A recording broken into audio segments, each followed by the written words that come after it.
welcome to Last Week On. My name is Adam Straughan, and we are back covering Invincible, Season 3, Episode 5. This was supposed to be easy, but before I get into that, I have a returning very special guest. He is the host of SlayFest 98 and the co-host of My Bloody Judy. It's my privilege to welcome back to the podcast, mi buen amigo, Ian Carlos Crawford. How are you doing, Ian? Hi, thanks for having me, Adam. Absolutely, absolutely. Anytime. This has been funny, and I've enjoyed going through this. We're like, bam, bam, bam, bam, bam. We're getting through them. Yeah, it feels like oddly, I'm like, oh, we're already like halfway through the season. Oh, okay. Yeah, it's gone by so quick, right? And yet, like, so much has happened, like, in these, like, well, this is episode 5, but even in the 4 episodes, it's like, God, like, I keep saying this, the trajectory of the show feels like it's completely different from the last season already. But I'm loving it. Like, I think it's doing the right thing, which is, like, upping the stakes where it needs to, developing the characters where it needs to. We've got new relationships that are happening as well, which are great to see. So it's doing all the things that I like right. Yeah. And it's got me, like, hooked. Do you know what I mean? Yeah, no, I agree. This episode was maybe the only one that was like a little, it like slowed it down for me. Yeah. But yeah, it's like the first episode and this episode were a little bit like slower for me, but I've still been enjoying it. Yeah, I mean, it's like, it's an okay episode of a great show. Do you know what I mean? So, like, yeah. we can afford to have that sometimes, I guess. I mean, this show did do some interesting things, which obviously we'll speak about. But yeah, compared to, like, episode 3 and, like, the last episode, it's, like, not really as up there in terms of epic stuff happening, but still a good episode. But speaking of episode 4, Ian, what were your kind of general thoughts of that episode? I really liked it. So I watched both today because I forgot. Adam, I don't know how I forgot that last week there was an episode that I didn't record because I was like, oh, I just have to I have to watch the next episode. And Ian was a little late, so everyone knows, and Adam was very patient and flexible. But so I watched both of them back to back, and I think that also made episode 5 seem slower because episode 4 it was like when I got to like the Mark and Eve sex scene where it's like the end, I was like, oh wow, that went really fast, and I was like, oh wait, because it's not actually done. Yes. I, of course, liked all the Alan stuff. You know, I love him. Yes.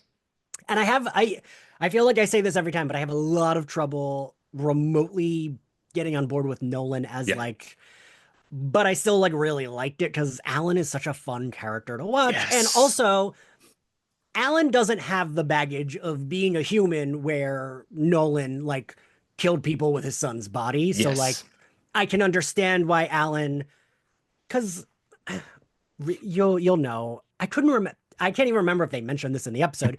Does Alan know like the specifics of what happened with like Nolan? Yeah, with Nolan and Mark. So but, like all the specifics, or does he just know they had like a fight and he left? I think he generally knows a fight because if you remember, like Mark had that moment of when he sat down with Alan and basically they had a long chat. Yeah. And then Alan was like, "Oh, holy fuck!" So like, I don't think he knows like every detail, but he's pretty much there. Do you know what I mean? Okay. Yeah. Okay, yeah. So and like even with knowing most of it, it's still like, I don't know. I love him, so I'm making allowances, but anyone else, I'm like, no, let's not forgive Nolan. He's a terrible person. Fair enough. It's yeah, I mean, like Zach and I don't know if you watched our last episode, but Zach and I like literally like, I mean, Zach said the same thing, like it's going to come. We know it's going to come where Nolan's going to come back to Earth. He's going to have that face to face with Debbie. And like, the way Debbie handles that is going to be so interesting. She has every right just to say, fuck off, leave me alone. You destroyed my life. You killed thousands of people. Why would I take you back? So I'm to be honest, with how much I love Debbie and how much I love Alan, and that's one of the big things of like Nolan and Alan are polar opposites of each other. So them being together for me is great. Like just to see how they like interact. That's what makes it so engaging. If it was like, I don't know, Nolan and like another Viltrumite, I would be less interested. Yeah. But them two, it pulls it together, So that's why when we get like in any drama, I guess, when we watch two conflicting characters come together and somehow make it work, it's so much more engaging. And that's why I like the scenes with them too. And yeah, it's like, I don't forget Nolan saying Debbie was a pet. Like, I don't fucking forget that. But again, I understand why also with Alan, it's kind of like he does need to team up with someone super powerful to defeat these like Viltrumites. What did Nolan say? There's only 50. There's only actually 50 or something, right? Yeah, there's less than 50 true blood Viltrumites left, which was a huge drop, by the way, like that information. And what we were saying was like, right, Mark needs to know that. Yes. Cecil needs to know that, because they are coming to Earth. All the people who are involved in protecting Earth need to know that fucking 2 weeks ago. So, Yeah. like, Yeah. that's important information. So that was quite a big shocker, actually. And it does make it feel like, I mean, I know that one Viltrumite can destroy like all of them, and we saw Right. Nolan do that, but it does feel a little less insurmountable that we know that there's so few of them. Yeah. Even though like one does like annihilates a town, but it just feels like okay, there's like 50, maybe a little less. Yeah. With Mark and Alan and Nolan, I guess they could maybe defeat that. But I Um, I do love this, like where yes, and like you're absolutely right, and I love that they're like it's like slowly building this team of people. So you've got yeah, like Alan, you've got Mark, and like obviously Nolan's gonna come back and gonna be against the Viltrumites, and then you've got Battle Beast, who was great seeing him come back again, and like I love that he just floated away like into space fighting that other Viltrumite. Do we know what happened to them? Who cares? Like it was great to see him again. it Like was. all of this like coming back up, and then like it's building towards this bigger fight, which is what you and I said, like way back in episode one. Like that's what I'm looking forward to, seeing like, right, Yeah, this is laying all the groundwork ready for this big fight, and I'm ready for it. But yeah, but someone commented actually on one of my YouTube videos about Invincible, saying, "Oh well, and like Zach and I were going like talking about this, just saying, oh, so then Zach said, like, look, I'm not ready for him to try and make it up with Debbie. Like, I'm not ready for that conversation. He was yeah, just saying, like, I'm really against it, which absolutely fair. And then this person was like, oh yeah, well, you've got to remember that, like, Nolan isn't human. He's a Viltrumite, and the way that he acts is just part of their culture and the way he's been raised and all of this. And I'm like, okay, fair, but at the same time, he still killed thousands of people. So like yes, us as people watching the show, he still did something that he's aware of is something horrendous. Otherwise, why would he try and throw himself into a star? Do you know what I mean? And like kill himself in right, season two. So like, yes, he yes. might be different, but he still committed a massive genocide. So like, Right. And that works if he said something rude because it's like, oh, okay, that's like, he's an alien, he's not from here, maybe he doesn't realize, but like he still killed all those people. Like, I yeah. don't know. I don't know what else I can say to you there. Like he Yeah. still committed mass murder. Yeah. Discuss. But yeah, but you know what? Like for all that Nolan has done and everything like that, and he is going on this huge redemption arc, which we know is what is going on right now. And like Right. he is literally, I guess, the only real Viltrumite we've seen right now who is, turned and is showing like a different side of like not even just remorse, but like viewing the world differently from the way he's been taught. Yeah. Yeah. So he's the only one really. I mean, I know there is that older Viltrumite that Alan's working with, like from as I part of meant the to bring that coalition. up because I was like, Yeah. have we seen that guy again? We have not, right? No, the guy who was the voice of Optimus The Prime, we haven't Prime, seen yeah. him again. So, like, who knows? But it'll be coming. Do you know what I mean? Because now that Alan and Nolan are, I'm guessing, on their way back to Earth, unless Alan Yeah. takes them to meet him, maybe. I don't know. But it'll be cool to see. But Yeah. yes, let's jump into this episode, Ian. So, episode five, this was supposed to be easy. All right. So, we open on Titan and his daughter. He's taking her to school. So, she's basically, it's quite a cute little scene. She's like talking about the things that, she's learned from like school, all of this. He nods at some guys on the street. It's obviously a clear indication that, he is still in charge of the city, Yeah. right? Like it's his domain. These are his guys. Then his daughter spots some friends and like off she goes with them. And then Isotope appears and basically says, oh, we got some trouble. And then we go to the prison. So this is where Paul, Multipole, has been held. We still see the guys from the opening of like episode three. I love that we keep seeing them in the background all the time. But it's cool. I like when the show does this, like when Yeah. we've seen these enemies that could have been one off and yet they're back. They're in the prison. They're still there. And it's pretty cool. Yeah. I feel like that feels very like X-Men the animated series, Batman the animated Yes. series when we were kids. Like I feel like if they were like in a prison, you would see other villains that you saw maybe in like one episode or something. And I always Right. love that. Yeah, it is like a nice throwback. Mhm. But yeah, so obviously he's in his cell, and then Multipole starts to multiply. And yeah, he keeps going, making hundreds and hundreds and hundreds of himself. I did put in my notes here, you know what? If he made like 5 or 6 of himself, Ian would be in the middle of that cell having the best day of his life. But Rude. am I wrong? No. Ian and lots of similarly use. Discuss. So yes, he is multiplying himself hundreds and hundreds of times basically until he gruesomely explodes the door open, all these dead versions of himself. And then he starts to fight the prison guards. And it really does look like for a second that he's gonna get out. He's Yeah, like I did making think it. he was going to. Yeah. Same. I was like, oh, he's gonna do it. He's gonna do it. Obviously, the doors burst open. a guy's there and like basically shocks the collar, that slaps the collar on him, which stops him from multiplying and knocks him out. Yeah. What a gruesome opening, Ian. Yeah, I kind of did you know what I didn't know what he was doing when he was like I was like, but he can't get out. And then I was like, oh shit, he's like exploding out of it with his duplicates. Right. Uh, I didn't know if they were like all together going to like push the door or like yeah, punch or something, but not like blow, like that was literally. not what I expected. Yeah. No, hell no, like Jesus Christ. But yeah, that was a bloody mess. But you know what? Like it's Invincible. We get this level of Yeah, violence, yeah. don't we? So you know. Um we then cut to so Kate is talking to Paul in like a visiting type cell, like in the prison. And she basically tells him that, look, I nearly convinced Cecil that you could be part of the team and this would be your rehabilitation, like, but then you dumbly decided to try and break out, and that has completely wiped all of that chance out of that ever being a thing. But I was nearly there, Paul.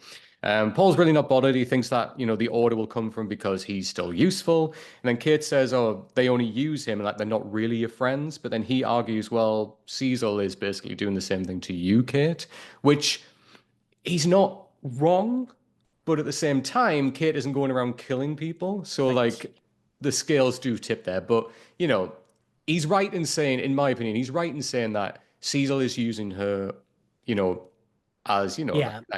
he is doing that. But he is not saying Kate go out and kill thousands of people, like, which is the big difference. Right. I feel like he has a point to a point where it's like, yeah, I get what you're saying, but it's still not the same Yeah. thing. Yeah. Right, right. Like, I mean, they're both like tools basically being used, but at the same time, like, look at the dynamic of both groups. Like, Kate feels like she's got a family with these people, Yeah. right? Whereas, does Paul have that with these people who literally we see later on who sit at a table and say nothing? You know what I mean? So, like, discuss. Yeah. Um, Also, I have a question for you. Are they twins? yes, Oh, okay. Okay. yeah. So, which is obviously leads us into the next scene, actually, when Kate reminds him that it's their dad's birthday. So then we get this little flashback. And I like this, Ian. I really like this when, like, we're getting, like, a little, even if it's a little bit of a flashback, it's something Yeah. about each of the heroes, where, like, I'm, like, still waiting to hear more about Rex. But, like, I like this, where we're hearing, like, more about, like, where these characters came from Yeah. and their upbringing and the struggles they went through. Like, that, even that conversation that Ray and Rex had together when they were talking, she gave a little bit of insight into her background, which was really cool. And I like this stuff. Yeah. So like, yeah, it looked like basically like the dad was like driven insane. By like the kids, right? Right, yeah, Okay. That's what I like thought. yeah, he's just sitting there like, completely glazed like eyes out of it. And like the kids are all like multiplied around him playing, and then it looks like he's been driven mad and he's obviously taken away. And then, the kids are obviously taken by a governmental agency and tested on heavily. Paul obviously blames the dad, but then Kid doesn't, which I think is interesting now. You know, we don't see a lot of the relationship, so we don't know if the father had contacted the government and said, "Hey, come and see my That's kids." what I was wondering. So I was Yeah. like, wait, but it looks like he was like driven mad by the kids, but then the Paul still blames. So I was like a little, but I think they probably maybe make it a little ambiguous on purpose. Yeah, yeah, and I think fair. Like, and you know what? I guess we'll see going forward if we Yeah. get a little bit more of their background. But yeah, but so far, like they've both kind of got points in what they're saying. Maybe that maybe I lean more towards Kate than what Paul where Paul is overall. I But definitely lean more towards, yeah, yeah. yeah, and by maybe I mean definitely. But I can see a little bit of glimpse Right. of something in what he's saying. We obviously find out that the government facility they were in, Paul broke out, but Kate chose to stay. And then, he started working for the Order, and then Kate joined Cecil and the Guardians. So obviously they went in their fork in the road, they went in different directions. Right. Um, and then all we've really seen, like, as I said, like in my notes here, all we've really seen of the Order is like organized crime. So at least like the Guardians are trying to save people. So like, Right. Paul, have a word with yourself. It's not the same thing because of that reason. Even when Kate says, "Oh, well, you're a murderer," and he says, "So are you," and it's like, Yeah. but think about the people that have been murdered. Like, discuss. Like, there's a Right. difference there, right? Yeah, no, absolutely. I mean, he's just like he clearly is the more villainous of the two, and she's more the like do-gooder. Right. And I kind of think because like we said, he does have a little bit of a point with Cecil, but not it's still not the same, but to him, I do think he thinks it's the same. Oh, 100%. Like he's fully convinced that, Yeah. they're on the same level. And like, yes, they are ability wise, but in terms of what Right. they're doing with those abilities, nah, this is completely different. Yeah. And then, yeah, then we cut to the Grayson household. This is a cute little scene, and I quite like this. So, we obviously got Eve upstairs, kind of, and I love this little conversation when they're like, "Oh, well, look, I'll just like, get ready, put my stuff on, and then I'll fly out the window and then come back to the front door." And then obviously Mark goes downstairs and sees that Oliver and Debbie are making pancakes together, which is really sweet. And then I love that like Eve comes back in the front door and she's like, "Oh, hey, I was just in the neighborhood and I thought I'll just call in." And I love when Oliver's like, "Did you just fly out of Mark's window and come back in?" They're like, "Oliver." It's very it's very like sitcom-y, like Yeah. younger brother, whatever. And I like that he's like, they were making a lot of noise at their sleepover, and he's like kicking him. But I also like they kind of play it as if Debbie's just like not paying attention. But I do like, and this tracks with what we know from Debbie. That I mean, I know we'll talk about it later, but like she knows what's going on, she knows what they're saying, but she's being like very like good about it and isn't embarrassing them. And like, I Yeah. like that. She's been a good mother, isn't she, at the end of Yeah. the day? Like, she's like, look, if it's important for my kids to like try and keep this a secret, I'm going to go along with it. I'm not going to embarrass them. And, Right. like, that's why when she does decide to talk about it, it's just her and Mark. Like, she's not doing it in front Right. of Eve to embarrass Mark. Because And that would have been really embarrassing. yeah, exactly. And Mark, like, I mean, the way that Mark acts later on, that would have been times a million if Eve was still there. Do you know what I mean? So, like, but yeah, but I love this. Like, in my notes, I've got Debbie knows. Like, of course she knows. Debbie ain't no idiot. All right. Right. She knows. She has lived the life. Um, but yeah, they're kicking each other under the table. I love that Eve does like this verbal vomit when they start talking. She's just like, "Oh, well, yeah," and then she just starts blabbering because she's so nervous. And we never usually see her like that, so I liked No. seeing that. Yeah. Right. And she's like, "Oh, well, I tried to make blueberry pancakes once." And she's just going off. And Debbie's just like humoring her. She's like, "I know what's going on. I'll let you go off, girl." But it's quite funny. Obviously, Mark asks about renting an apartment with Eve. And, I felt for Debbie in this moment because, like, this is big. Like, Debbie isn't just a mother who has children fleeing the nest. Right. Debbie has superpowered children and a husband, ex-husband, whatever, right now, who is also superpowered and a mass murderer. It's different when someone superpowered who can protect her is leaving her house compared to just the Yes. older child, right? Yes. Yes. And like I think it's all of it pushed together to make her Yeah. react like that because like, it's sad anyway, but then also it's like I was kind of like annoyed at Mark for I mean, I was glad we get to where we get to by the end, but I was Right. kind of like because do they first drop it in the previous episode or is it just in this one? I can't It's in this remember. one that they drop it. So they talk about doing it in the last Right, episode, unless but okay, they right. but they drop it to Debbie in this episode, yeah. So like they agree to like move in the apartment, and I'm like, y'all are freshmen in college. You can't even drink yet. You can't even go to a bar. Like we don't Right. need to make it more adult than it is. Hmm. And I am glad that Mark comes to where he comes to at the end, where he's Yeah. like, oh, I shouldn't leave Debbie. Yeah. Because like also, right, it's like that is the really big factor here that like someone could come into their house and murder her very easily. But no, you're absolutely right. Like at the end of the day, like we saw what Angstrom did, right, in the last season when he entered their home and like, he could have killed Debbie at any point, like snapped her wrist, like nearly Yeah, killed Oliver. So like, Debbie has a right to have these feelings turned up because right. she's not just feeling like as a mother, it's like, oh my God, like my kind of protection is going here, which absolutely fair enough. We've seen what happens when Mark isn't around. And obviously Oliver, we kind of still is a question mark right now.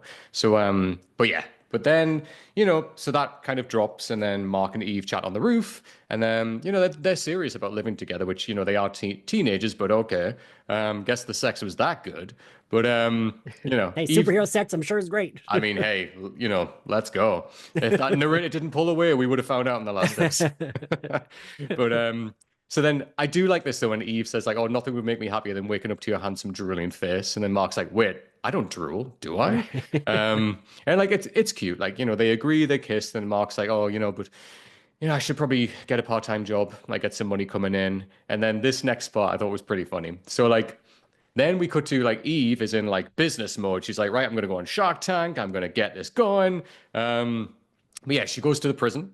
and she basically offers them a superhero on retainer. She's dressed up as like a business lady. She's got a power suit on, she's got her glasses, and then she's like, "Look, this hero will help you with the troubles. You'll have them like available 24/7." And then the person says, "Oh, well, who are you anyway? You're like a 19-year-old. Like, how the hell have you got all of this?" And she's like, "I'm the owner of a private security firm. We're called boom." And then the Yeah. title card. And I thought that was pretty cool. I thought that was clever. I mean, until she shows him the card, I was like, well, that's not the name of the company, is it? But then it is the name of the company. Yeah, right. I like that it's like Mark's OG colors again, because like it's going back to him being called Yeah. Invincible. So I thought that was really, really cool. I really liked it. And I like as well, like when it cuts back, she's like ink. Yeah, Like yeah. so obviously she's just said Invincible. Yeah, it was funny. But obviously, yeah. Speaking of, wait, I have had this article up since yesterday. Oh, let's go. Um, that Robert Kirkman said that with the costume change for Mark, that it's playing into like superhero tropes of like there's usually a new costume that comes about every few years, but that he relates it to where is it? Oh, of course.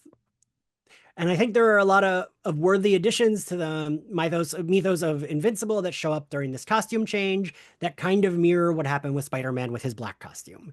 So it's like Mm. that makes more sense as why it's like just black and blue to like go into like a darker, more adult era. Mhm. Not that the show hasn't always been adult, but like for Mark, the character to be like more adult. So I thought that Right. was interesting. No, that's really Sorry, it just cool, popped actually. into my head when you were talking about that. And I was like, ooh, let me read the thing that I know I'm going to forget to read if I don't do it right now. Listen, you have any articles, any quotes from Robert Kirkman to pull up, Ian, you just shout out and let's have a dive into it. I love it. If you've got Robert Kirkman there in the room with you and put him on, let's have a conversation. Honestly, I love it. But that makes complete sense, doesn't it? Because like, those were like almost like Mark's like sophomore colors. And I Yeah. like, we're coming back to that. It's like a little, this was Invincible. But yeah, that makes sense. Like they're more like, not as bright and like I guess like innocent Yeah. colors. They are like darker and all the shit that Mark's been through up until this point makes complete sense why the color palette has been like turned down. Yes. So yeah, I completely get that. And that makes sense and that's cool. And this suit has really grown on me. It's like iconic as well for fans, but I actually really do like it now. Yeah, so obviously we cut back to Eve Inc. with the card. The warden takes the card, walks away. And then we cut to where, Ian? Where do we go next? Next when we go to the crime boss guys. Titan's office, yeah. Yeah. I'm not gonna remember any of their names. Don't worry about it. Yeah, this plot line was definitely like a weaker plot line. Yeah, it's it's like even in like I think season one, like when we had this, it was like okay, like Yeah. we're going through the comic beats here. Like this is very similar to stuff we've seen before. I mean, this could be like a Daredevil storyline, like Yeah. it's Yeah. very similar vibes. But yes, basically to sum this up, Mr. Liu, so obviously that is the Asian man that we find out later on can turn into a dragon. He wants Titan to free Multipole from prison again. Titan obviously refuses with his reasons he gave last time. And and then he says, "Oh, like I understand that they've now got a hired guard dog, which obviously is invincible because Titan has his ear to the ground and has connections all over the city, so he's going to learn that straight away." And then Mr. Liu says, "Look, I'm going to give you 24 hours." He threatens Titan's daughter as well, and he says, "If you don't free Paul in that time, by the way, I know who your daughter is."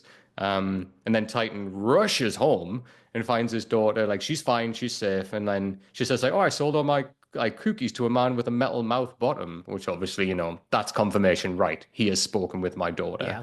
And then Titan tells her to stay home, like with the mother, and just stay here and don't speak to anyone else. So then Mark and Eve, it cuts back to them talking about setting up the business. I like that Mark, is such a lovable himbo. He's such a lovable himbo when he's like, "I don't even know how to set up an email address. And you've set up this whole business, Eve," which that tracks for Mark. Like that really does track. Yeah. I like I loved as well when Debbie like knocks the door. So like Eve's like fuck and like jumps off the bed and like she pulls like a cushion over her head and then Mark just throws another one at her head just to fully cover her. And then Debbie obviously opens the door with her hair down, by the way, which actually looks really nice. Debbie, wear that hair down more often. But she tells him that Oliver is missing. So Oliver has gone. So then it's like, oh shit. Right, that leads them to follow him. Right. That's right. Yeah, yeah. Geez, Nana Brain. I get it, Ian. When you've just watched an episode, they all blur together. Honestly, I get it. So then we briefly cut back to Titan in his office. He's talking to Isotope. He tells him that Mr. Liu is testing Titan to make sure he falls in line with the order. And Isotope warns him, basically, don't fuck with them. Because, Machine Head and he also says, look, Machine Head, when I did work with him, he wanted Mr. Liu's position. That's why he went along with the order, because he eventually wanted to take over his role. We then come back to Mark and Eve going to look for Oliver. Now, I really liked this scene. This was like, I think we needed to see this because Yes. it was built up to have a very different outcome. And when this happened, even, I'm sure you were the same, Ian, when I was watching this, I was like, oh, fuck, this is going to get real fast. But yeah, let's get into it. So, Mark and Eve are looking for Oliver. They're worried about him. They eventually find him in a community park, and he is learning how to ollie and grind on a skateboard with other kids. And like straight away, Mark is like with Eve, and it's almost like he's going to go straight to him. And Eve's like, no, no, no, like come out, like come into this bush. Let's just watch what happens. And then I really like this, where like, they've all snuck out to play together. And like these kids know about his abilities because they're like, hey, you cheated. Like you flew up in the air there. Do it properly this time. And like, it's nice to see him this because this is what Debbie wanted, right? This is what Yes. Mark wanted. They said like, look, we want you to just be a kid for a while and just enjoy your time with like kids your age and not worry about being a hero. Yeah. And I think like not only was it important to see Oliver doing this without murdering or like causing chaos, but also I wouldn't have expected Oliver even had friends to skateboard with, Right. honestly. And it de-escalates the sociopathness that's been building in Oliver, where I'm like, Mm, oh, okay, he does socialize with other kids and like right. knows how to like conflict resolve without it being super bloody. And like Right. I feel like we as an audience needed to see that he could do these things too, right? Hell yeah. Because, like, there's like a couple of fake outs in this when, like, the first time when his friends say to him again, oh, no, like, try again, like, you'll be able to do it. And, like, when he falls off the skateboard and, like, falls onto his face, I was like, oh, fuck, is he going to look up at them and just snap? Because he Yeah, to be very like, easily yeah, could. But then, like, they all start laughing, and I was like, ah, okay. And it's nice to see that Oliver is learning this on his own terms. Like, he yes, doesn't yes, need Mark there saying, you've got to be friendly with kids like this and make friends. You've got to do it this way. He's figuring it out himself in the right way. So it's given us hope for the demon yeah. child that Ian called him in the last episode he was on. I believe you said throw him in a volcano. I definitely said that. 100%. But I like this. I like this. And I like that every time something happens, like Mark's about to go and Eve's like, no, no. Like he Yeah, can look after himself, back off. So then some bullies then turn up and basically tell the kids like where to go. Oliver's not having any of it, and he's standing up to him. This is what I was talking about before. When this happens, you're like, oh yeah. shit. Especially when one of them pushes Oliver and like you see his hand like ball into a fist. I was like, this is gonna get real fast. This is happening. I was like, he's gonna scare his friends and murder those bullies. Jesus. That's what I thought. I saw his friends covered in blood, just like Yeah. screaming, running down the street. Um, but then what does he do instead, Ian? He pantses all three of the bullies instead, which Yes. I like. Again, this is like cute and sitcom-y where it's like, oh, okay, he didn't like explode their heads. He just like pants them, embarrassed them, and it's Right. fine. Like, It is. And then like I love that like run off like because he does it so fast and they're yeah, all like, holy shit. And then like they run off and it's like it's a positive way of using his powers. Nobody yeah, got hurt. He made a fool of the bullies. They all had a good laugh with his friends, and it was a positive way to use the powers. So it's nice to see again that he learned that on his own terms, yeah, and he's got these two friends. I hope we see more time with Oliver and these friends yeah, because they're bringing the best out in him, right? yeah, yeah. And like we said before, when Debbie, I think it was at the end of episode 2, maybe 3, when Debbie's like, tell me you understand that you Yeah. can't do that. And it really felt like he did not. And he was just like, I understand. Yeah. I wouldn't have like this scene. I wouldn't have expected him to have friends that he didn't kill, or bullies that he didn't kill. Like, so it just like it was a nice little development for Oliver that Mark or Debbie didn't need to tell him. Well, you can't explode the heads of your bullies. Like like you said, he learned it. He made friends. As Mark tells Debbie, like, oh no, he has friends. They don't care Mm. that he's purple. Which is really nice because I also not, I don't think Debbie was overreacting and being worried about No, that, no. right? Jesus Christ, no. She had and she's seen what happens if that isn't put in check. Do you know what I Right. mean? So like she has every right to be like, hold on a second here. Yeah. Which, fair enough. But I said as well, it's nice that, and you kind of said this here as well, Ian, that his two friends here are just two human kids. So it's not even like with Mark, it's always going to be different because Mark is obviously super powered as well. So is Eve and like other people. So like it's nice that it's these two human kids doing a very human Right. thing. And in a way, by doing this, he's like shown that he understands the value of human life, Yeah. whether it is, shitty bullies. Like, he's Right. still got the better of them without having to end it. So yeah, no, I really love this scene for the Oliver development. Yeah. Um, Yeah. and I like that Mark and Eve are proud of him as well when they're just like, like, Yeah. good on him. Um, we then cut to, and this is a really cute scene. I really like this. So Ray and Rex, I really like this. Like this relationship starting to blossom a little bit more. So Ray's watching TV. She's watching probably The Real Housewives of Chicago. Let's be real. She gets a knock on the door. She then opens the door, picks up a little note, and inside is this card, like this little drawing of like shrinking Ray and Rex together at the dinner table. I mean, it's super cute, Ian, It right? is. It is. Yeah. Yeah, it's super fucking I cute. I wish we like at this point I love Rex and I feel Yes. like even though I mean you mentioned we haven't really gotten flashbacks of him. It's like we know him as a character. I wish a little bit more I knew her so that like I don't know. I feel like I'm like, oh cute, but it's like I don't have a lot of I don't know, like feelings towards her in general, other Yeah. than like, oh cool, she's one of the heroes on the team. Right. And that's absolutely fair. Like from what we've seen so far, like we haven't seen a lot of Rey. Like we've seen her powers and like see Yeah, her be a yeah. hero, but we haven't really seen a lot of like her outside of that. But I did like this is building on in like the last episode when she was saying, "Oh, I really just want to like have a normal life and just cook for like Yeah. the Guardians." And like, there was that scene with her and Rex in the supermarket trying to buy food before all hell broke loose and that to go and forget about and then order pizza later on. And I liked in that episode, she was like, "Well, I guess we're ordering fucking pizza." Like Yeah. after she wanted to cook for them. But this is just cute. Like I like, and as you said, like I love Rex. Like we all do now. We all absolutely love him. So to see him like making an effort like this and see a different side of Rex, it's just so fucking endearing. Like it really is. Yeah, I was actually just about to say, I think like if anything, which they can play upon, it'll endear us more towards her, just that Yes. he likes her so much, and it brings out like this like cute sweetness in him. Yeah, absolutely. But so she goes downstairs, finds out that Rex is cooking dinner, like fixing it all up. And like, I like as well, she's like, it's midnight. And he's like, well, it's taken me so long, but you know what? Who cares? Like, who cares? Um, and he's doing all of this for her because that's what she wanted, like he's doing something that she wanted to do and Yeah. she likes to do. And that's what I like.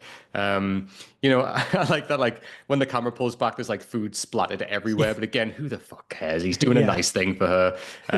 I like as well when like, she sits down and he's like, oh, like this is from like, a pre-prepared like meal pack. But again, who gives a shit? It's still nice Right, that he's right. doing it for her. And when he pulls out the stolen bottles of wine from Immortal, and I love that line. He's like, wine like this is wasted on a guy who hasn't smiled in like 10,000 years. And she reads it. She's like, 1762, like, is the year of the wine. And he's like, such a good year, except for the incurable diseases, tooth decay, and people like never taking showers. But, apart from that. And I love when they both try it and immediately spit it out. And they're like, what the fuck is this? It tastes like shit. Adam, I'll have you know, I was like, would that be good for wine? Because I know like wine ages and that's like a good thing. Right. But I'm like, 1762. I mean, would I try a little bit of it? Oh, I absolutely would. Especially If if I was, like if Rex is pouring it for me, I'm like, yeah. yeah, come on, let's go. In the what was it, the team cups that they've got as well, the mugs. Please, Um, Adam, you could be like, Ian, try this disgusting glass of wine that is thousands of years, hundreds of years old. I'd be like, okay, great. We're trying it together. Okay. hey, we got cheese with this? Like, let's Yeah, go. like, all right.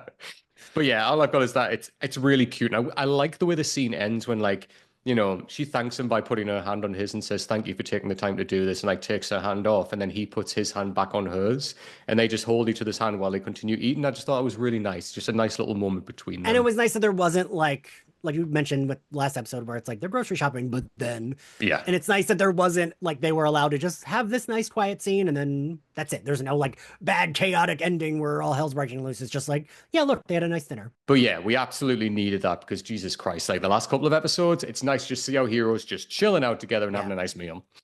All right, so then we go to the prison, and then we see. I like as well. We keep seeing this like the guard is reading like the Seance Dog comic, which obviously we saw in the last season, and then we see later on Mark has like a figure of it. Obviously, we find out that as well. But he's going there basically to speak to Machine Head. Do you remember Machine Head, Ian? Do you remember him back in season one?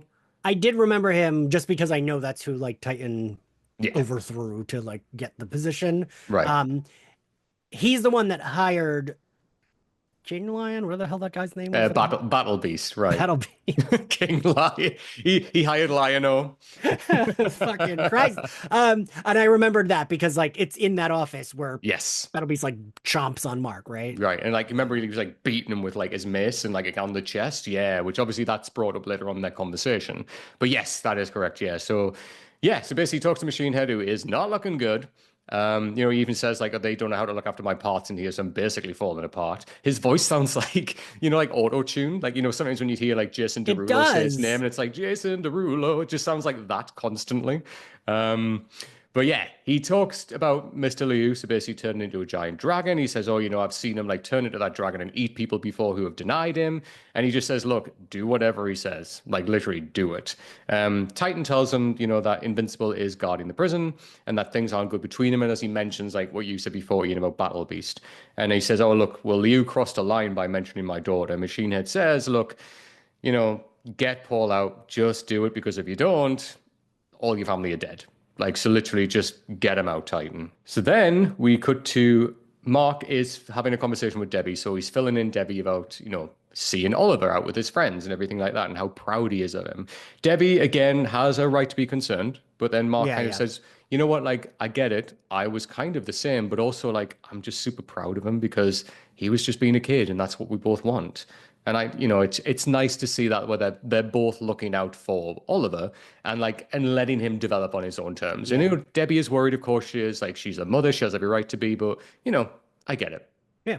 Yeah, I like that. And I I think like doesn't she specifically or want it, maybe Mark says it to her like they didn't even care that he was purple. Like I Yeah. like that. Yeah, exactly, right? Like they don't even give a shit. And that's Yeah. because that's always been the worry, right? We saw Debbie like putting the makeup on him in that episode to try and cover the purple up. I feel like So in yeah. this universe though it's like I mean, for God's sake, like how many people we've seen flying around who look right, like yeah. there was like a giant fish man at one point, like a little bit of purple skin, that ain't shit. You know what I We mean? literally have a dragon in this episode, so like a purple skinned kid is like nothing, I feel Yeah, like. I think we'll be fine with like a Yeah, Thanos yeah. looking kid right now. Yeah. Then Mark receives a message and obviously like, oh shit, gotta go, prison break is happening. And like that he apologizes for cursing in front of his mom. Right. As he should.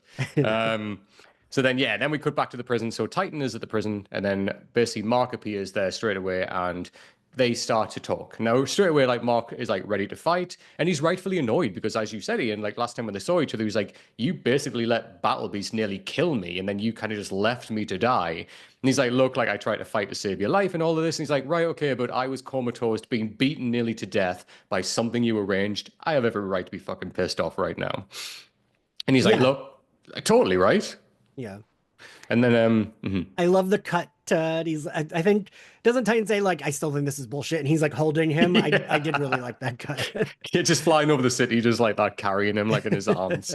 But you know what? Like Titan does have a point here, like when he says, "Look, like remember He how the town looked?" does. Yeah, 100%, right? He's like, "Look, when Machine Head was in charge and like previous people, look at how shitty the town looked. Look how great it looks now. Like I've turned it around. Like people are doing really well. Like people are safe on the streets again. Like people haven't got to worry about that anymore. And like it kind of cuts between that. And Mark is seeing all of this, and it is kind of it's going back to, and this is one thing, Ian, that I said in the last episode where I'm a little bit like it's laboring this point a little bit too much for me. And I'm like, I get it, which is like Mark having to learn this lesson that not everything is black and white, that there are Yeah, yeah. shades of gray. And this is another example of that. And I'm like, okay, like I get it. Like, he had it in episode one when he had that conversation with Cecil. He had it again in episode two when he saw that Oliver went off the rails and like suddenly everything isn't black and white when it's someone that's attached to you. He then had it again in episode three. So like, with like the Immortal when he had to like pull his head off and he was like, oh, but Immortal saved so many people. So like he's had this labored to him time and time again, and it's happening to him again. And then even later on, Debbie literally points this out by saying the words like, "Not everything's black and white in adulthood." So I'm like, I get it. We don't want to keep laboring this point. Yeah. I need to Mark to get the point. Like Yeah. it's like, all right. All right, come on, Mark, let's catch up. Yeah. But again, I get it. Like he's learning, he's got a lot of And he's responsibility. Like 19. exactly. Like we can give him allowances for that, Yeah, yeah. but he'll and I imagine it's building up to this big point of when he does come back Does around and yeah. like he will be working with Cecil again, right? And like he will see his father again. So it's gonna get to that point.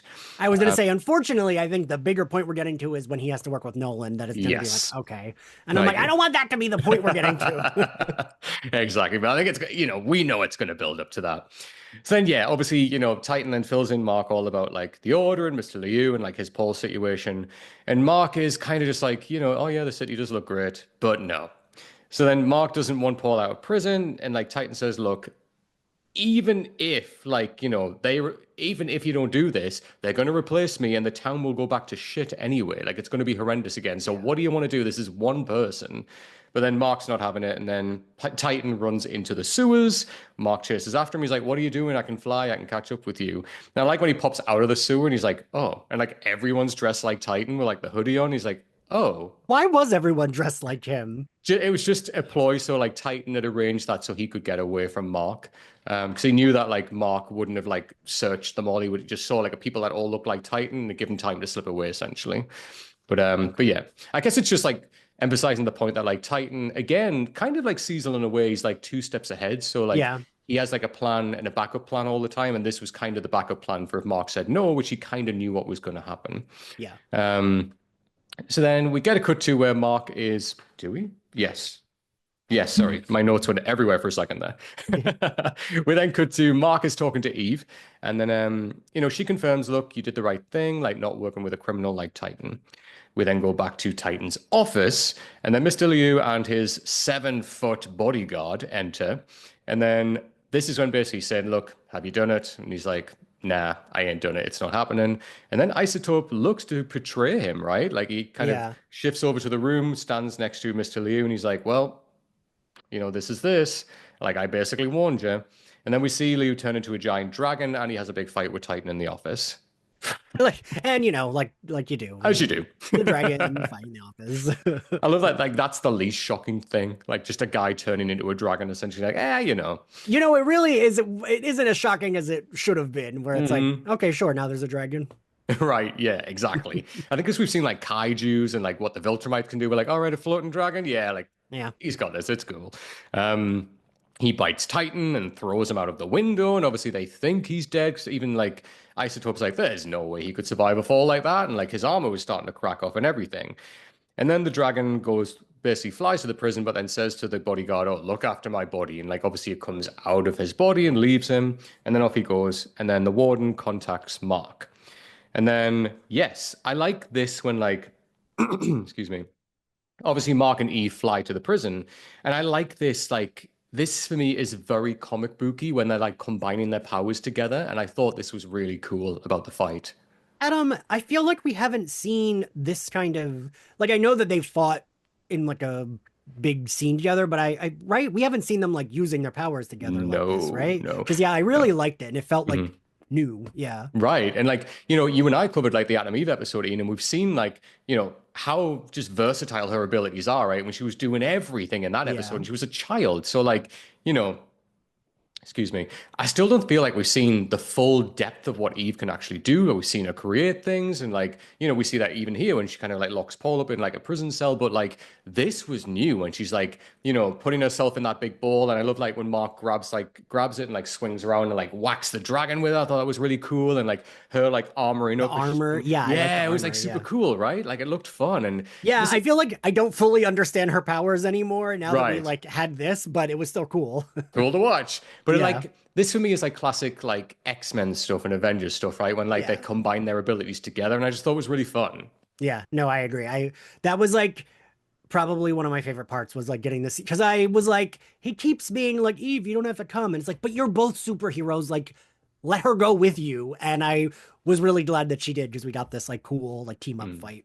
Yeah, and I just hope like going forward we see more of this now Yeah. because like they're exploring how they work together really well. So like this has to keep coming up shit like this because it just works really well. But yeah, so obviously while all of this is going on, Multipole tries to break out of prison. He realizes, oh, I still can't, you can't like multiply because I've still got my collar on. And then Eve kind of goes down at the prison. She starts like, putting doors up on cells to try and keep the prisoners in. And she has like this little face off with Multipole. And like, he's like jumping around, like dodging her. And eventually she's like, okay, you want to play it that way? And like creates like a big prison cell and like thinks she's trapped a minute. But then obviously we realize when she flies off, there's another one that's outside. So it was obviously a decoy that she thought. And I just, even in my notes, I just said like, what are the extents of her powers? Like, who the hell knows? What else is she going to create? Right? Yeah, I was just again, it didn't bother me, but I'm just like, I don't really understand. Right. And even in that like origin episode, like she just had her powers. So like, Yeah, yeah. but I still like that through storyline of where she's like, you know what, I've got these. Even she, to the extent, doesn't understand Yeah. fully her powers because she's like, no, I'm going to go to college and learn like architecture to learn how to properly use them. And that's just Eve being responsible. It's very on brand for her. But still at the same time, like she thought she was doing good by making these buildings for people. And then when they all crashed and people died, she was like, fuck, I need to sort this out. Even I don't know, like the extent of what my powers can and can't do. So it makes sense for her. And here she seemed fully confident though, which I Yes. also really liked. Yeah, absolutely. Like when it comes to like stepping up and fighting, I think she's like on it. Yeah. And like even this was, as we said, like an elevation of what we've seen before with the armor and everything, which just looked badass, and I really liked it. Yeah. So then, yeah, obviously we see Mark's fighting the dragon. They're basically throwing each other around. He saves the watchtower with the warden in it. The dragon bites pretty heavily into Mark, and like, yeah, again, just like throws him down on the ground, like and like takes chunks out of his chest. I was like, Didn't fuck. this also happen in the first episode this season that like Mark Yeah, gets like a really deep wound stab on his chest? Because I was like, the motherfucker already has an other hole in his chest literally, from like like 2 weeks ago. he like heals fast clearly because like he had a hole here and then he's got like a whole chest just ripped open by this dragon. Like Jesus Christ, man. Like she could practically see his heart beating at this point. Like it is wild. We get a brief look where Eve as well, like she kind of sees like some flickering light in a cell. She goes in, we find out that was Machine Head's cell, which obviously he was there, and then he's gone, which pays off later on.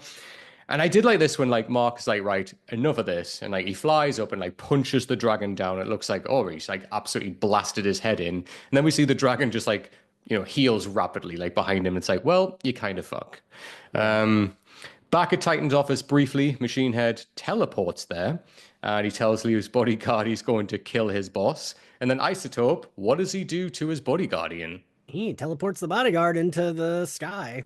Yeah, which was kind of brutal, really. Yeah. And we even see him like when he drops so far and Yeah. then like smashes like on the top of that building. I was like, well, he got to be dead.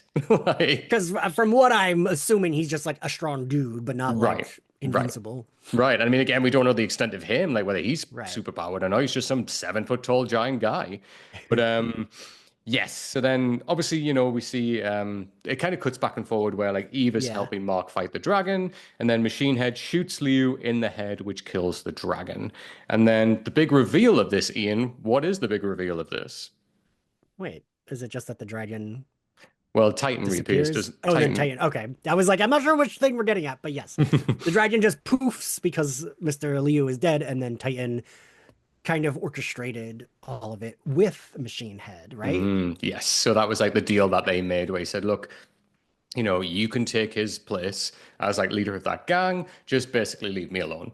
Because he knew that Mark was going to say no. But again, it's like this is how smart Titan is, where he's like, again, it reminds me of Cecil, where it's like, if this happens, I've got a backup plan. And that's what's essentially happened here, where he kind of knew Mark was going to say no for helping him get Paul out. So he's like, right, this is the backup plan, and it's worked. Yes, so then we cut back to home. Mark kind of feels gutted here that he was played again, and that he didn't pick up on it. And Eve is great at reassuring Mark, and this is what I really like about her is that, I mean, I already really like Eve, like I'm a big fan of her, but I like that, she's getting through to him saying, look, again, this isn't your fault, Mark. Like, you're the one that said no to him. Like, you're the one that wouldn't help him do this thing. And like, he's like, yeah, but you did something great. Like, you were able to fight, and like, you were able to like lock people away and everything.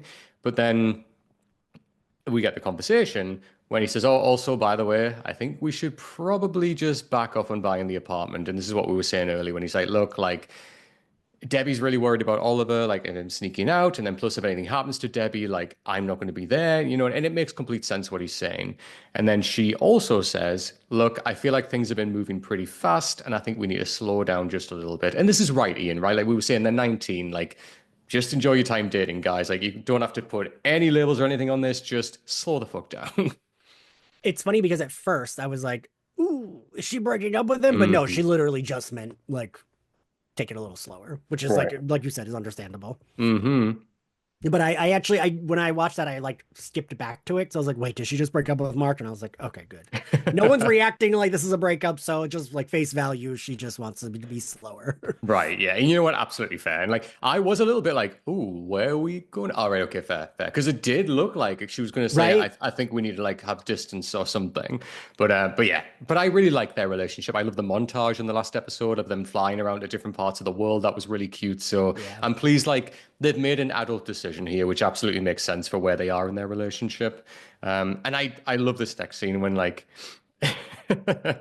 when they talk when he says like, oh, should we keep Invincible Ink? And he's like, well, those seance dolls aren't going to pay for themselves, which obviously we see underneath the bed as well. And like Mark's helping to tidy up later on. Now in my notes, I'm like, Ian, are you Mark? Like, is this what you would say? Anyone Yes. anyone who can't see Ian's background right now, it basically speaks for itself. So Debbie is tidying up downstairs. Mark obviously tells her that they're planning on staying in the home. And I love straight away Debbie's like, oh, thank God. Yeah. Oh, I mean, and she's like, she's being supportive, right? She's like, oh no, please don't tell me it's because of something like that I said. And like, I want the best for you. And she's being like a great mother. But at the same time, you're absolutely right, Debbie. Like, share your feelings like that. Go off because you're right. And he's like, look, no, like, it's not about that. Like, I enjoy family time, right? I enjoy spending time with you, with like Oliver, and like I enjoy us being together and all of this. And I love that Debbie's like, it's my pancakes, isn't it? And Mark's like, well, duh. Um, and then this is what I mean about the conversation that they have again, which it's still a little bit laboring the point. I'm like waiting for Mark to catch up because he's heard this 4 different times now, Right. which is when she says, like, the biggest thing I've learned about adulthood is that nothing is ever black or white. And like she says, but I think Mark, you're doing just fine. And again, like I just love Debbie. Like I just love scenes with her. Like this is like the some of the highest stuff that I really love in this show is like just them two having conversations together Yeah. because it's always so meaningful. And like Mark always comes away a stronger person by talking, I interacting with agree. Debbie, right? Yeah. Yeah. And I mean, I feel like just the fact that when she was like, oh, thank God. Oh, I'm sorry. Like she and like you said, it's like I get why she would feel that way and she's Right. not incorrect. But I like that as a mom, she's like, I don't want to be like holding him back to make him live here. Mm. But she still like lets herself feel a little bit of relief, which is understandable. Absolutely. She has every right to for everything that Mark and her have been through at this point. Completely fine. And I think Mark gets that as well. Do you know what I mean? Like he's humoring her in a way as well in reply. So I really like that because they understand each other better than anyone at this point. And then I also, Also, I yeah. need to point out if this were a Hispanic mother, she would have been like, what are you stupid? Did you see that I was almost killed last week? Why are you leaving me? You hate me? That's how that would have gone. Love that. Yes, that absolutely tracks, to be fair. But I do love as well when she's like, oh, and by the way, I know that you guys are having sex and I'm cool. She's totally cool about it. And Mark's like, oh, shit. No, like quickly ties up. He's like, Yeah. well, it just bails. I was like really charmed by that. Yeah. Yeah, which I mean, fair. If my mom tried to talk to me about sex at that age, I'd be like, well, gotta go. Like jumping out Yeah. of a window. Like, I ain't having this conversation right now. And then, yeah, then we go back to basically we see the order. Titan enters. He says, like, basically, look, we've sorted this out. Let me keep the city. You guys can do whatever you want, but I am out. Just let me keep the city and I'm good. And Machine Head agrees. But then he does say what to Titan Ian? That like if he crosses him again, he'll like kill his daughter and skin his wife Yeah, alive. And I I was like waiting for the other shoe to drop when he's like, he caught me on a nice day. Sure. I was like, is it really that? And then I was like, okay, well, exactly. he's got to say the one threatening thing. But I do like that I mean, they like did it together and Yeah. like Machine Head, I guess, kind of likes him, right? Like, Mhm. Yeah, I mean, he's reasonable about it. I mean, considering that as well, like Titan basically like took Machine Head's like life away from him at one point. So like, right. and he was in prison because of Titan, but he's literally said, "Look, you've done me a solid here, so like we're good now, we're even." But and I think like really that's him like flexing. That's like Yeah. him showing like I'm the one that's in charge still here. So like none of you fuckers expect me to let any of you guys off. Like you caught me in a good mood, but I will still tear the flesh off your family if you double cross me again. So Yeah. like he's basically, like it's I'm in charge here, so you all better fucking listen to me attitude. Um, Also, it reminded me because I know you love this movie too. it reminded me just a bit when he's like, if anyone else has anything to say, and then he's like, Yes. not you. It reminded me of Lucy Liu and Kill Bill. Yes. And if any of you got, she's like holding her head up. If any of you sons of bitches got anything else to say, I was like Now's waiting the for him to cut fucking someone's head time. off. Lucy Liu just pops up and does it. That'd be so fucking cool. Yeah. Oh man, give me that cut. Um, yes, and then we get a quick flash where Kate is at the Guardians HQ. She finds a paper chain of men all together, which suggests what, Ian? Multipole has been there. Yes, so he is basically saying, "I'm out, bitch. So just be Yep. ready. Just be ready for me." And that was like the same thing their dad was holding in the scene where he's like going nuts, right? Yeah. Yes, nice catch there. Yeah, Yeah. absolutely. So yeah, it's basically him just warning, I'm out, so be ready. We then get the little fake out end because then we go back to, we find out that that bodyguard actually did survive Oh my God, somehow. Adam, I didn't see that. I stopped watching after the chase scenes. I was like, Oh, oh, those are our cut scenes. oh, you didn't see this? Oh, well, let me fill you in. All right. Well, we then cut to this, like, again, very Kill Bill. Like, it's almost like where the bride like fights like Lucy Liu's character. It's in that like Zen garden. It looks like that. So the bodyguard of Mr. Liu actually survived somehow. And he has his body on like this slab and he's like doing something with the body. And then he basically like just tips his head back and like breathes out this like soul of the dragon, which then goes into Mr. Liu's mouth. And then it closes in on his face and his eyes open back up. And that's where it ends. Yep, I definitely stopped. I like stopped because I was like watching them back to back and I had to record. So I just like was like, oh, good, that's the end. And I stopped after Kate's Hey, scenes. well, no, it's all right. Just go back and watch that 10 seconds and you'll be Yeah, fine. yeah. But yeah, and then that's how proper ends. So Mr. Liu is back. That bodyguard somehow survived. But yeah, so what were your overall impressions of this episode, Ian? And then what's your rating out of 10? Again, I still liked it. It was just like I like what they're doing with the crime boss stuff. It's just I don't find it as fun to Yeah, watch. yeah. I'm Um, not, yeah, so that's I'm like there with my you. biggest, yeah. I'm there with you. Like it's not as engaging. Like when we've seen literally like intergalactic like things happening where like, although that, not the biggest fan of Nolan, but like him with Alan, like being in like a Right. prison, like, off somewhere and like, the universe is so much more engaging and interesting what's happening there compared to like a crime boss, like sorting something out between another previous crime boss, which, fair enough. We saw him in season one. It is kind of like expanding that storyline, but like the bigger things are more engaging what's happening right now, right? So Yeah. fair enough. But yeah, I agree with you on that. But yeah, like I think overall, like just yeah, sorry, what was your rating out of 10 and I cut you off? Oh, I think like 5.5 maybe. Okay. Yeah. I had a 7 out of 10, which is fair. But like, yeah, for me, it's like, it's kind of what we were saying, like before we got into the beginning, like it's still, it's a good episode of a great show. So like, Yeah. it's fair. It's still better than a lot of other, like Yeah, this one yeah. episode is still better than a lot of other shit that we've seen in other shows, to be fair. But yeah, like there was a few moments in there that was stand out. Like it was nice to see that moment from Oliver. Like it was nice to see that. We needed to see that as well, that he wasn't just some like evil villain that, Yeah. was turning out, which he very easily could have gone down that route. And he Um, still could. He he still still could. could. He still could. And it could just be like a fake out for us because we've had fake outs in this show many times before. And it was nice to see like the Debbie moments with Mark and like Oliver at home. And like, it's always a pleasure to see that stuff. And like, even like the little bit of Rex that we got was great. Like, it's nice to see that. And like the relationship with Mark and Eve is developing in a really adult way, like compared to like Mark and Amber, where like it always felt like he had to apologize and he had to always hold a certain percentage of himself back. Whereas this, he's like, no, I can fully go in because we match each other in every way. So like, it's nice to see how this is developing like that.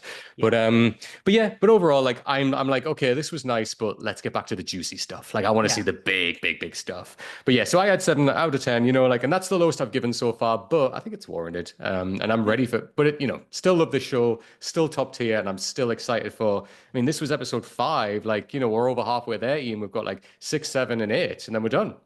So like. God. It's wild. But did you see J.K. Simmons actually confirm that he's already been recording like stuff for season 4? Oh no, I didn't. Yeah, No. yeah, yeah. So like, and that was like a few months back. So like, I'm excited. And even Robert Kirkman did give like a small update saying, don't expect to wait as long. I So remember that. Yeah, I yeah, remember like Robert Kirkman saying we wouldn't have to wait as long, which which thank God. yeah. Thank God. We've waited.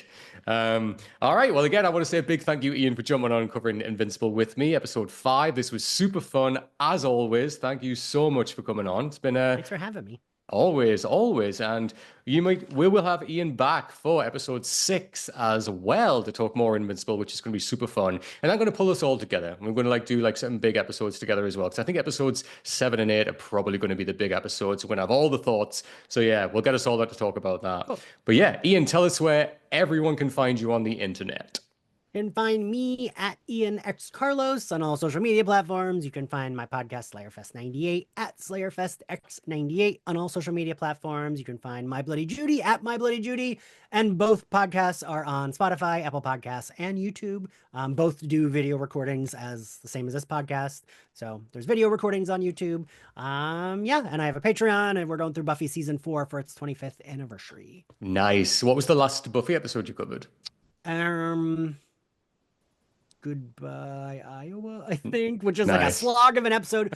But this Saturday the next one is going to be this year's Girl, the Faith episode. Oh my God, top tier Buffy right there. So yes, so if anything, subscribe to the Patreon just to hear that, because that is top tier television right there. My God. All right. Yes. So remember, all of these podcast episodes are available to watch on YouTube as well if you are just listening on there, but they're available on all podcast platforms to listen to. Just type in Last Week on Podcast and you'll find it on there. Again, just type that into YouTube and you can watch all the videos alongside this. You can see Ian and I chatting all about this incredible show. If you want to follow the podcast on socials, it is Last Week on Pod. Type that in everywhere. You'll find it on there. If you want to follow me, I am at Straughan87 on all social media. Just type that in. You will see my face. And as Ian mentioned, on Spotify, if you go on there, they do comments now, so you can leave comments about episodes. So leave us some comments. What's your thoughts on this episode and all of the Invincible episodes? Let us know that as well. But again, Ian, I want to say a big thanks for jumping back on. This has been incredible. I'm excited to cover episode 6 with you. It'll be fun. Yeah, I'm excited to see where I don't want it to end, but I'm excited to see like where it goes. I know, like I'm the same. Like I love it so much. I'm loving that it's back, but I just wanted to I want more episodes. I want give me 22 episodes again. Let's go back to old school Buffy. Yeah. All right, everyone. Until next time, take care.